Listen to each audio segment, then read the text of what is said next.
every other trade deal has been concluded very quickly. What is the pace of this one telling you? Well, there's not a lot of time for these negotiations to proceed, so I think it's extremely important that that both sides have agreed to a tariff rollover, so now they can really put their energies and attention on the key outstanding issues, including export controls, critical minerals, excess capacity, you name it. There's lots of issues on the agenda and not a lot of time to come up with negotiated solutions.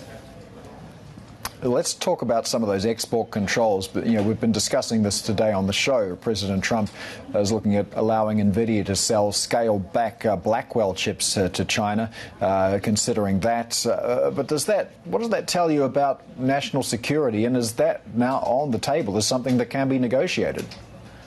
Well, I have to say, during my career negotiating with China, whether it be for Republican or Democrat administrations, our position was we're not negotiating on export controls, therefore national security reasons not on the table. The Trump administration now has opened the door, and China is going to take advantage of that opening. And I'm sure top on its list is going to be not only a standstill on new export controls, but looking for rollbacks of existing export controls that's going to just really make these negotiations more difficult. Yeah, so what are some of the risks that this opens up in your view? Well, it basically means that the United States is going to have to make a decision. Does it supply China the types of chips that it really wants and needs to bolster its own advanced AI and high-tech industry?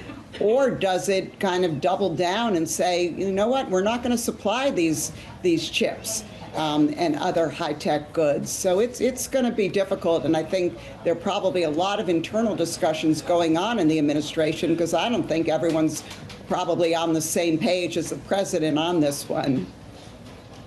Yeah, look, China obviously holding a lot more cards than a lot of other trading partners with the US, particularly when it comes to rare earths. So how do you see China using this to its best advantage, and how's that going to inform the contours of an eventual deal?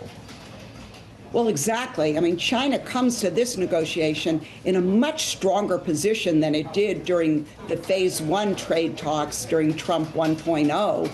And it has discovered and already exercised and used its leverage with respect to access to critical minerals and magnets.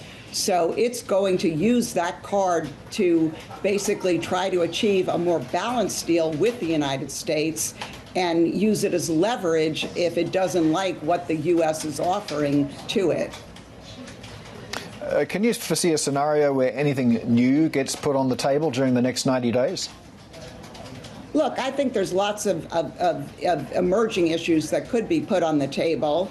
But again, not a lot of time. So what I'm hoping, even if a limited deal is reached and both presidents announced the deal, that there is a process going forward to address other issues that weren't part of the initial deal. I think that's going to be critical if such an agreement's going to be credible and meaningful and durable, frankly.